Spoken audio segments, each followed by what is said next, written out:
नमस्कार मित्रों, आज हम आपको माता कामाख्या के दर्शनों के लिए चल रहे हैं। जैसा कि आपको पता होगा, माता कामाख्या का दरबार असम के गुवाहाटी में स्थित है।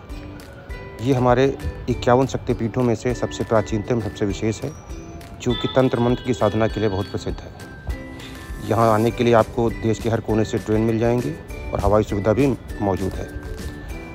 हमने ट्रेन से यात्रा शुरू की थी, इसलिए हम सबसे पहले यहाँ से गुवाहाटी रेलवे स्टेशन पहुँचते हैं। स्टेशन से निकलने के बाद आप अपने रुकने के लिए किसी अच्छे होटल में अपनी व्यवस्था कर सकते हैं। अगर आपने पहले से बुकिंग कराई है तो इसमें आपको काफ़ी सुविधा होगी।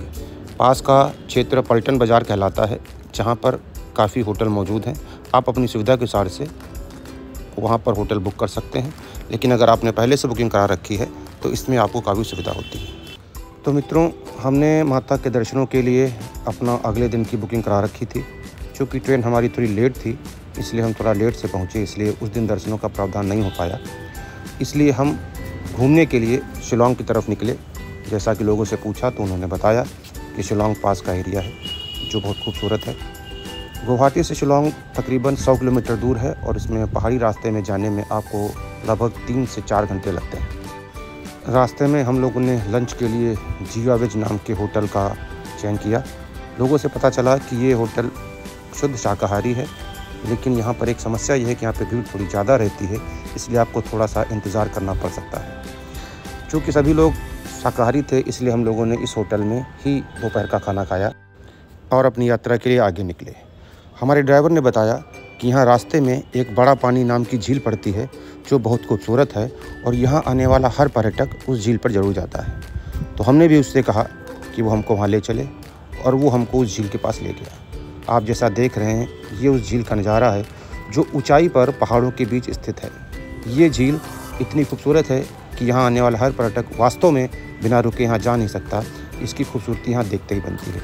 लोग यहाँ पर अपना समय बिताते हैं, फ़ोटो खींचते हैं, अपनी यादों को इसमें कैद करते हैं और इस झील के सामने लोग बैठकर अपना कुछ समय व्यतीत करते हैं और यहाँ पर मन को काफ़ी सुकून और काफ़ी शांति मिलती है। समय बहुत हो चुका था, इसलिए हम लोगों ने यहाँ से निकलने का प्लान बनाया और रास्ते में पता चला कि शिलांग जाने का रास्ता बंद है, इसलिए हम लोग शिलांग नहीं जा पाए और अपने होटल वापस आ गए। कल हमारा माता कामाख्या के दर्शनों का प्लान था, इसलिए हम लोगों ने सोचा कि आज आराम कर लिया जाए, क्योंकि कल भी दिन घूमने के लिए पर्याप्त था। इसलिए हम लोगों ने आज के दिन का विश्राम किया और आज की यात्रा हमने यहीं समाप्त कर दी। नमस्कार मित्रों, आज हम माता कामाख्या के दर्शनों के लिए निकले हैं। हमने अपनी VIP बुकिंग पहले ही करा रखी थी, जो 500 रुपये में होती है। इसे आप ऑनलाइन भी करा सकते हैं या किसी के द्वारा भी करवा सकते हैं। तो आइए आपको मंदिर ले चलते हैं। ये मंदिर का प्रमुख द्वार है, जिसके बाहर आप अपना प्रसाद आदि खरीद सकते हैं, जो कि मंदिर में चढ़ाया जाता है। प्रसाद की शुरुआत 50 रुपये से शुरू होती है। उसके ऊपर आप अपनी श्रद्धा के अनुसार जितना चाहें उतनी कीमत का प्रसाद खरीद सकते हैं और मंदिर के लिए प्रस्थान कर सकते हैं। मंदिर में प्रवेश करने के बाद हम लोग उन पंडित जी के पास पहुँचे जिन्होंने हमारे VIP दर्शन के टिकट करा रखे थे, और उनसे टिकट प्राप्त करने के बाद हम लोग मंदिर की तरफ बढ़े। तो मित्रों, ये आपको मंदिर के अंदर का दृश्य हम दिखा रहे हैं, जो माता जी का दरबार है, जिसे कामाख्या देवालय के नाम से जाना जाता है। और इसी मंदिर में गर्भगृह में माता जी का स्वरूप विद्यमान है, जिसके दर्शनों के लिए लोग दूर दूर से आते हैं। मित्रों, गुवाहाटी को माता कामाख्या के दरबार के लिए ही जाना जाता है, क्योंकि ये हमारे सभी 51 शक्तिपीठों में से सबसे प्राचीनतम एवं सबसे विशेष है।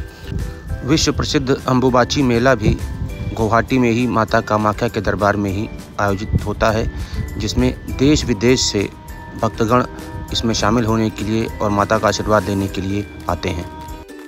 तो मित्रों, हमारे दर्शनों का समय नज़दीक आ गया था और हम अपनी लाइन में लग चुके थे। ये वो हॉल है जहाँ पर आप अपने टिकट के साथ प्रतीक्षा करते हैं अपना नंबर आने के लिए, और आपका नंबर आने के बाद आपको संस्थान के कर्मचारियों द्वारा लाइन में लगवा दिया जाता है। ये एक अच्छी व्यवस्था है, जिसमें दर्शनों के लिए आपको हमेशा खड़े नहीं होना पड़ता है और आप बैठकर आराम से दर्शन कर सकते हैं। जैसा कि मंदिर में मोबाइल का प्रयोग वर्जित है, इसलिए अंदर के दृश्य आपको हम नहीं दिखा पा रहे हैं। और दर्शन करने के बाद हम लोग बाहर आते हैं, तो ये बाहर के वो दृश्य हैं जो हम दर्शनों के बाद यहाँ पर आते हैं। मित्रों, दर्शन करने में हम लोगों को 2.5 से 3 घंटे का समय लगा, जैसा कि हम लोगों को पता चला था कि साधारण दर्शन में काफ़ी समय लगता है, इसीलिए हम लोगों ने VIP दर्शन की व्यवस्था की थी, जो कि 500 रुपये में ऑनलाइन भी बुक होती है और आप किसी के द्वारा बुक भी करवा सकते हैं। यहाँ हम आपको ये बताना चाहेंगे कि मंदिर के अंदर माता के 2 स्वरूप विद्यमान हैं। प्रवेश करते ही आपको माता का एक सिंहासन मिलेगा, जो कि माता की दर्शनों के लिए रखा गया है, जबकि वास्तविक जो माता का स्वरूप है, जिसके लिए कामाख्या प्रसिद्ध है, वह उस सिंहासन के पीछे नीचे जाकर गर्भगृह में दर्शनों को हम वहाँ करते हैं। यह वह मंदिर है जहाँ माता वास्तव में गर्भगृह में रूप में विद्यमान है। इसके बाद आप मंदिर में भ्रमण कर सकते हैं। मंदिर में देखने के लिए कई सारे स्थान हैं, कई सारे देवता हैं जिनका आप पूजन अर्चन कर सकते हैं। यह माता का प्रमुख मंदिर है, जिसे गर्भगृह के नाम से जाना जाता है।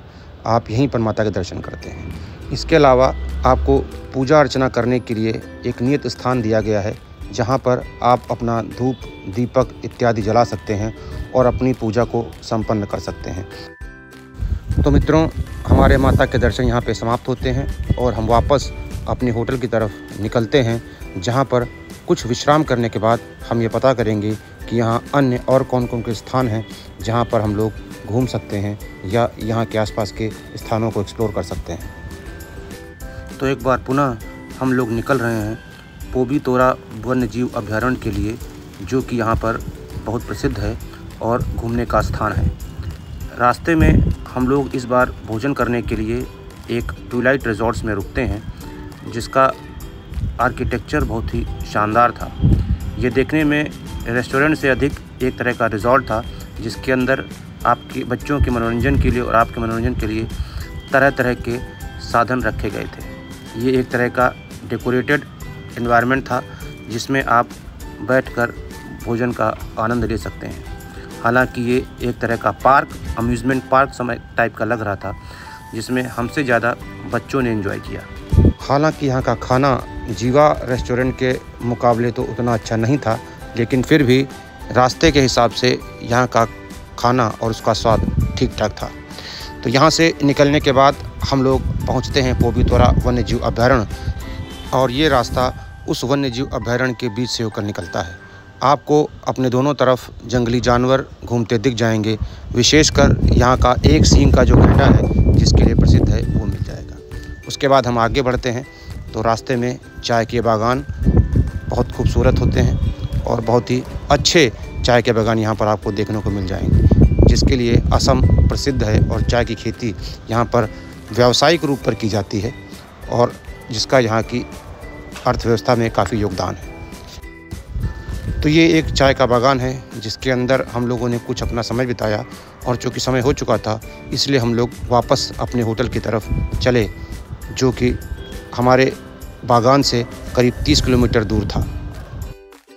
इसके बाद हम लोग अपने होटल की तरफ वापस निकलते हैं, और चूँकि शाम का समय हो चुका था इसलिए हम लोग चाय पीने के लिए एक गोविंदम रेस्टोरेंट की तरफ रुके, जो हमारे ड्राइवर ने बताया कि यहाँ का सर्वश्रेष्ठ चाय पीने का स्थान है।